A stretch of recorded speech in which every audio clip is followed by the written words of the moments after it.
So we're going to start off with, like Jordan said, doing business in the continent and doing business in the new Africa and how countries in the continent can be unified.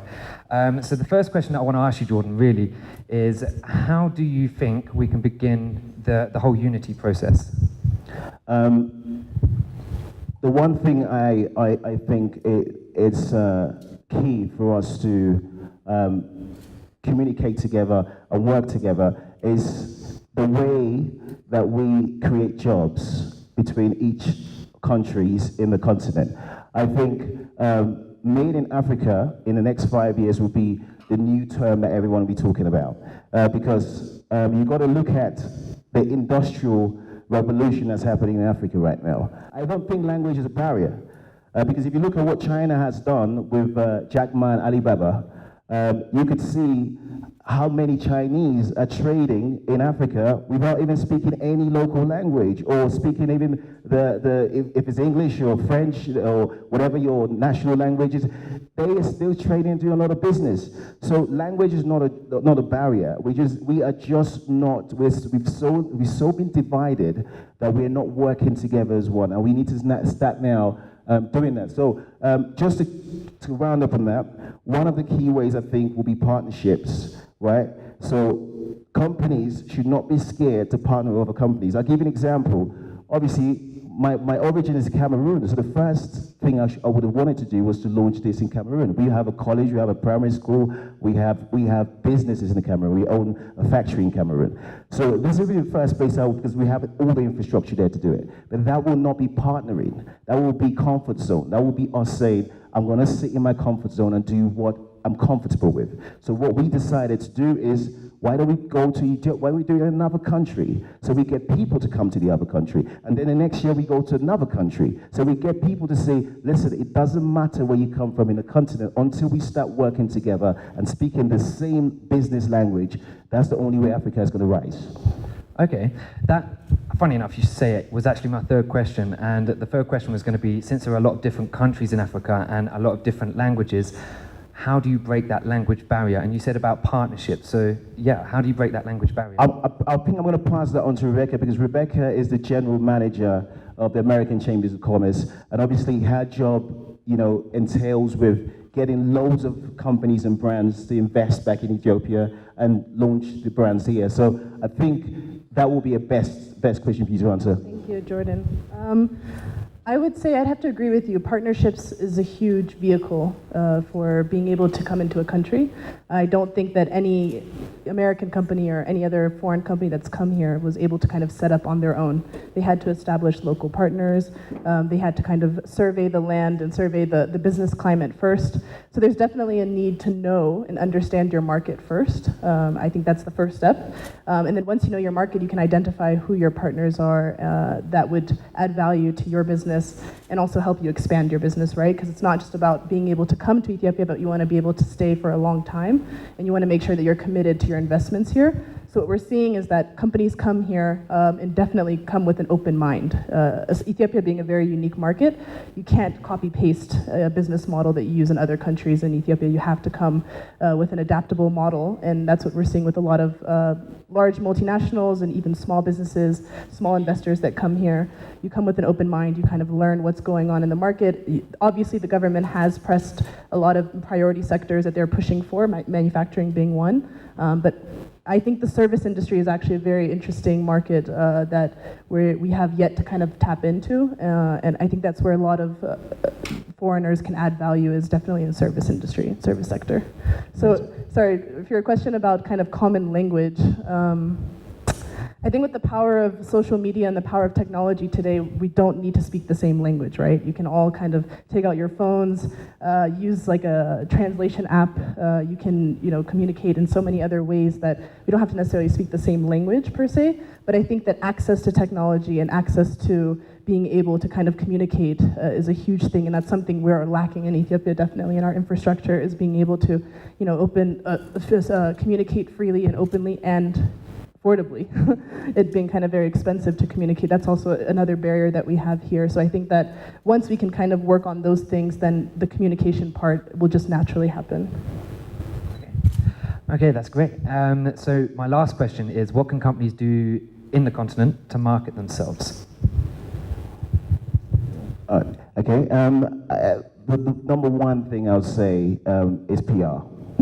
Now, when we're doing the Global African Business Awards, so many brands there are doing well financially, but nobody knows the brands. For example, Dangote, one of the biggest brands in Nigeria. He is one of the people respected internationally, but I can tell you, for example, as the richest billionaire in Africa, a Virgin Group will probably be well known than a Dangote, and we have to change that. And it's not by them advertising a lot, it's about PR. The marketing is not the key in this day and age, because people can tell when you're selling to them. What's the key is PR.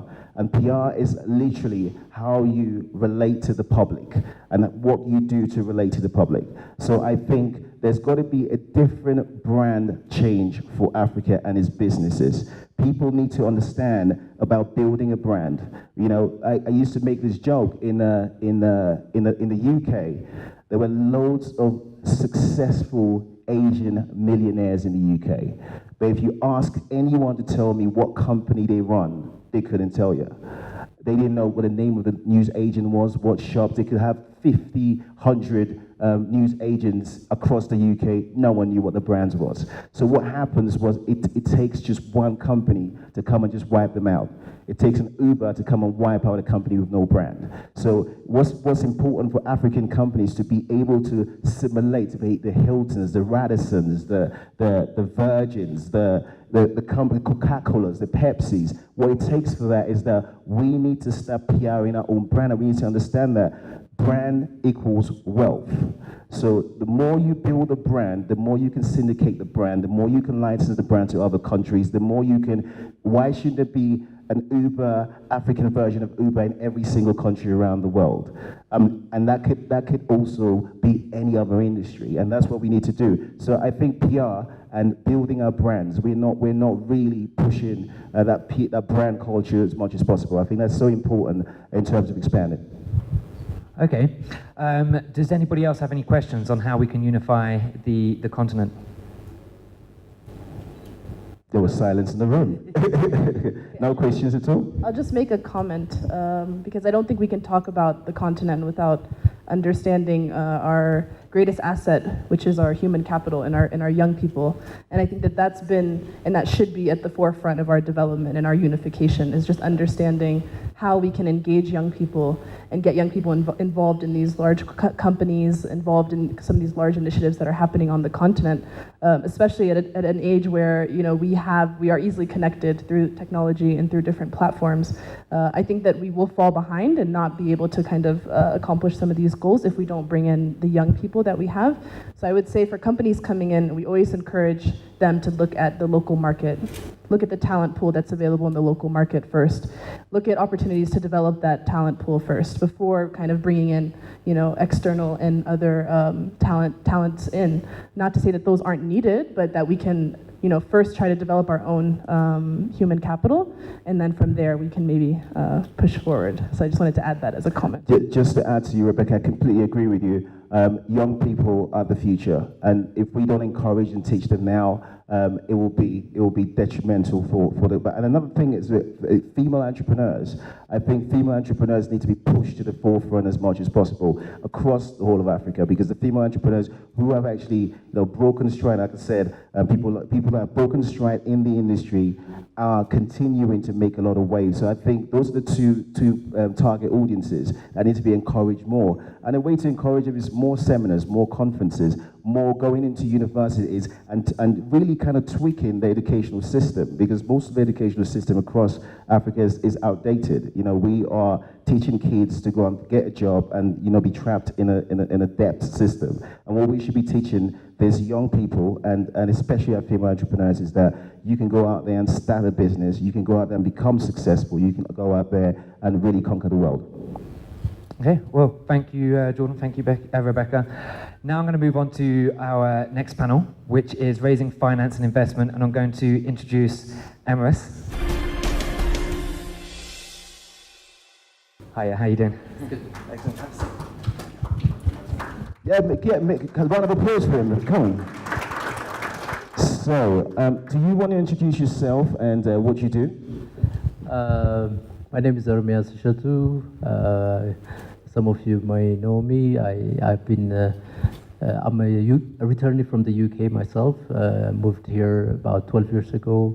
Been involved in Zemen Bank, and most recently I've been running the commodity exchange. I'm now setting up a local fund to be able to invest on some interesting projects here in Ethiopia. We're looking forward to the opening of the market.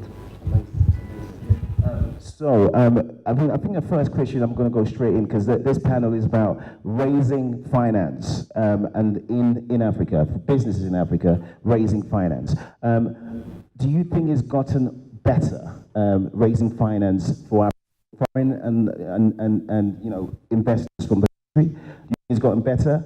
Do you also think accountability has gotten better as well with people that receive the finance and them going ahead and launching these businesses and the business being successful enough for them to pay back the investors? Maybe starting from the last question, I think in terms of accountability, I think there's the trend is in motion now. The professions are growing, the accountancy practice, the auditing practice, and so on and so forth. The overall approach to accountability is opening up. Corporate governance is now becoming more prominent. Young people are starting up businesses and they're looking for investors, and that itself is inviting more accountability and transparency in the way they're doing. But we're far from attracting sufficient investment in Africa. If you look at the world capital flow, about 50% of the capital flow is within the United States. It's only 0.1% that comes to Africa. So there's a huge gap to fill over the next decades. Certainly, there's a political will now. There's a lot of effort across Africa in terms of reforming the political systems. Is one important challenge that have to be tackled. Infrastructure is another. Infrastructure, in order to attract capital, capital is flowing from more efficient markets in the US and in Europe, UK, and so on and so forth. Needs an efficient infrastructure where they can leverage their capital and seek better returns. We're not delivering that yet, so there's a long way. Earlier on when you were talking about, Steve, you were saying, there's possibility in Africa. We were a long way from that in terms of language of people. The doing business profile within Africa is a long way to do. I think the Chinese investment mindset is the same as everybody else. They just want to make money. Of course.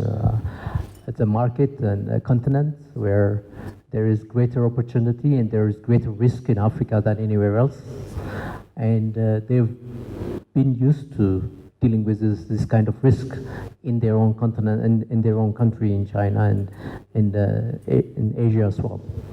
So I think their confidence level in terms of dealing with the risks in Africa is much more forward-coming when it's compared to the Western mindset of investments. Okay, so I don't think it is an issue of justice, 50-50, this and that. It's purely business. There's a trend in the industry that says, okay, the Chinese are coming, grabbing, blah, blah, blah. But in the absence of everybody else, what else do you expect? They have to, okay? Yes, I agree. There are, the way the business, they deal with the business. I know local, in our own country here in Ethiopia, there are jobs that are typically sectioned out for Ethiopians and on the low scale, where the Chinese have come and dominated and kind of pushing them out. It's a growing economy where we have not been able to invest. If you look at One of the flourishing industry here is the car assembly industry. The Chinese are doing extremely well, whereas another Ethiopian company, which started about 10 years ago, had to close down and get out of the business. So yes, there is going to be frustration and there's going to be sentimental values that are going to be lost, but at the end of the day, at the business opportunity and in the absence of competitive ground, the Chinese are already here and they're reinvesting their returns within the same market, and hence they're going to continue to grow their interest in Africa. Fantastic. Now, Ernest was the CEO of Ethiopian Commodity Exchange, am I correct, for 3 years, and led the media company African Renaissance Television Service Arts in 2017. In the past 20 years, you've been passionate about growth, and you've most recently Vice President of Marketing and Corporate Services at Zenith Bank, right? Now, let's talk about the banking system in Africa, because obviously around the world now, banking is changing because people are now kind of leaving the cash into more kind of cashless, the cashless kind of industry. Now, in Kenya, a gentleman launched a company called M-Pesa, and he was probably one of the first, and he probably didn't get credit for this, goes back to my question about branding. He was probably one of the first people worldwide to launch a mobile app for finance. Bearing in mind that what we have in terms of value, I'm talking about Africa as a whole, in terms of the continent, in terms of the 54 countries in the continent, we have gold, we have diamond, we have, I can go on and on. What we have in terms of value compared to cash has always been a really, really sore topic, because, we have more value than, compared to the cash that's going on. So is this something you embrace, a cashless economy, or is that something that we should be wary of? So the mindset overall in terms of transforming the finance sector, especially in Ethiopia, we have a lot to catch up. I think Kenya is much more liberalized, and South Africa and the rest. We are very excited with some of the signals that are coming from the new PM. It sounds very promising, and hopefully we're looking forward to the formation of a capital market very soon. We're looking forward to a stock market where people can go as a secondary market where they can sell their shares and raise funds. And we have over 400,000 graduates coming out of universities. And, they need to have access to capital to be able to innovate, work on the technology, and so on and so forth. So there's a lot of work. I think the technology is where we can leapfrog. I think there's a real possibility that the youngsters, they're very much versed, they're very bright, they're amazing, they're very talented. And there's a huge hope in the next generation to leapfrog, certainly in Ethiopia and hopefully across Africa, to leapfrog that dependency on commodity, to get out of that commodity mindset and to go and innovate and create value through the adaptation of technology. That's amazing. Now, you mentioned the PM, and one of the things that he's done, which was one of the most honorable things that around the world has been a huge topic, was calling the truce with Eritrea, which is an amazing thing to do, because you're practically neighbors, and this is kind of goes back to what we were talking about, unifying Africa. Why should we be fighting each other? Because that's that divide and conquer mentality. Do you think this kind of truce and us now building those bridges and building those relationships will lead to more trade, lead to more business, lead to more of the two countries working more in tandem together and creating some of the companies, jobs, innovation that you're talking about? Absolutely. I mean, when you have peace, stability is one of the criteria to attract capital. So political environment being positive means that there's now confidence, and once you have the confidence, then investors are bullish about the market, and their willingness to invest is, their risk level reduces.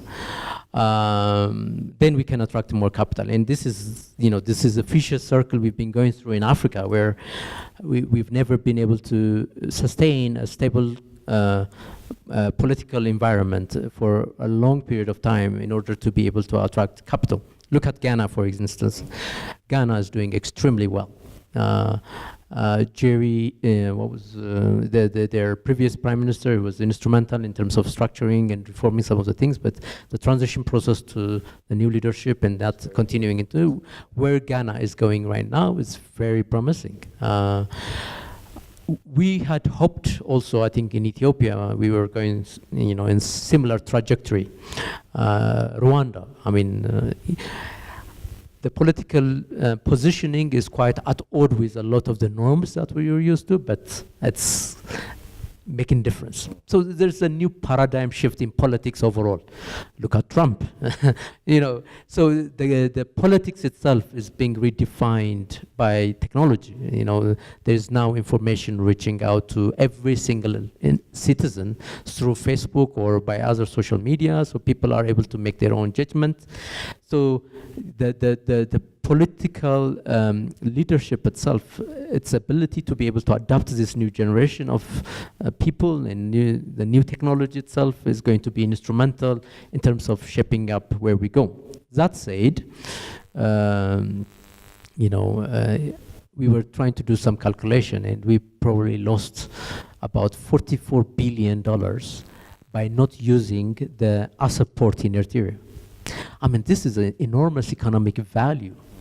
This is not accounting all the inefficiencies that we have created and all the years that have passed and all the others. This is pure cash lost by not using the Eritrean port over the last 20 odd years. So, imagine, having 20 plus billion dollars, 40 odd billion dollars. How many industry zones could we have built with that? What infrastructure could we have built on that?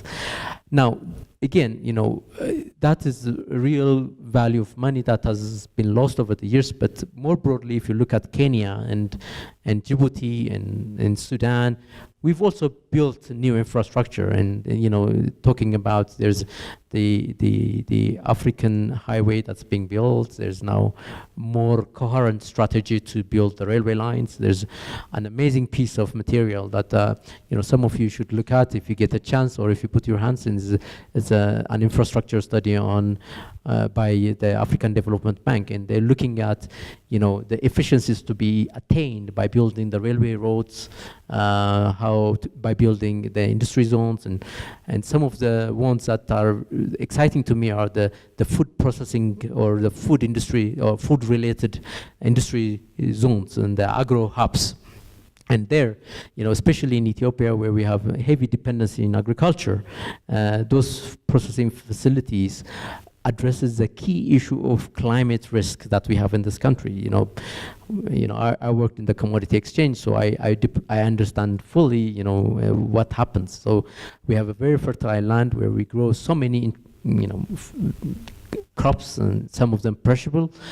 But by the time we get, say for instance, tomatoes from Zawai to Ethiopia, they're starting to die out already. We haven't built the cold storage facility and the infrastructure associated with that. And because of that, the perishable goods and the perishable vegetables are, we lose in value within just a day or two that we have worked very hard to grow. Then the market prices swing. Say, for instance, a kilo of carrots swings from 5 birr a kilo to 30 birr a kilo. And that's inflation, it's food inflation, and amongst other things. It's almost makes it difficult to be able to live in the city. So building these infrastructures and including the railway lines, I'm a champion of cold storage facility to be built across the country, and also an efficient marketplace, obviously opening up the liberalization of the economy to much more broader competition. All of that, I think, in Ethiopia and across Africa, I think we'll be able to, hopefully, I think this generation will be lucky to realize a lot of the fruition of all these past efforts in the coming decades or so. Definitely. You mentioned infrastructure there. You mentioned cold facilities and things like that. The one key for investing in infrastructure like storage or cold storage is the fact that Africa cannot work in the dark. We have a huge issue with electricity across Africa, especially in the West African countries. And for a continent that produces the most amount of sun, it's incredible that people have tried to invest a huge amount of money into solar energy, and in the past it doesn't seem to have worked in several countries. What do you think can be done for us to have a stable solar energy economy across, and so the investment actually works? Yeah. I'm being Ethiopian, I'm more hydro than solar. Of course, yeah. But I mean, really, the potential, when you look at the potential of hydro, for instance, is much more viable than solar. And there's plenty of water across Africa that we haven't been able to utilize. The Renaissance Dam that is being constructed, the west of Ethiopia, is going to generate the equivalent of 7 nuclear plants. Okay, and it's nearing 80%. It's very difficult to make a comparison. We always refer to it like this is 6,700 megawatts and blah blah. But when you make it into contextualize it as a nuclear plant, it's like building 7 nuclear plants. That is the potential. And the beauty of hydro is you can actually store the energy, meaning you can hold the water. Whereas with the sun, there's a higher, if you don't utilize the energy immediately, you lose it. Whereas with hydro, you can actually manage the battery because it's all hydro-powered, right? So, but again, all of these exciting opportunities, and solar certainly is becoming very affordable nowadays. 10 years ago, we were talking about 400 megawatts of power. We were looking at like 300 million euros of investment for 100 megawatts. Now that price has come down significantly. You could probably do one with 50 million, 80 million euros for 100 megawatts. So the prices have come down. Guess what? We don't have the technology. We still have to import. So this import dependency continues. But I agree, if you don't have an energy security, you cannot have an industry. So that's where we have to start. So energy security is key. I think the Ethiopian model has been quite inspiring for many African countries. This actually has been 100% funded because we're talking about raising capital. So this is 100% local fund. So there's no World Bank, IFC, no dependency whatsoever. So this makes it very exciting because the profits and the revenue that's going to be generated from this 7 nuclear plants equivalent will be reinvested into other hydro. Hence, securing our energy supply over the next decade or 2 and so on and so forth, thereby why we are now building all these industry zones left and right. So energy security is absolutely important. I think solar is one amongst many. It depends on where you are in Africa. I think there's huge potential, especially I think there's one of the largest installation is now in Morocco, and they're doing absolutely fantastic job. They've been able to attract some great investment on that, and I think Egypt has some exciting project on solar. When it comes to the sub-Saharan Africa, the uptake is still modest. Again, for good reason, because we have surplus water when it comes to sub-Saharan Africa, and so there's more, dependency on the hydro. But overall, be it solar, wind, hydro, whatever it is, energy security will underpin the future development of industries, creating jobs, and blah blah blah. So I completely agree. Fantastic. Now, throwing it back to the audience, has anyone got any questions at all to add, or any additions to the panel at all? Anything you want to voice or add? Don't be shy, we're all family here. Anyone's got any questions at all, or any additions? Yes?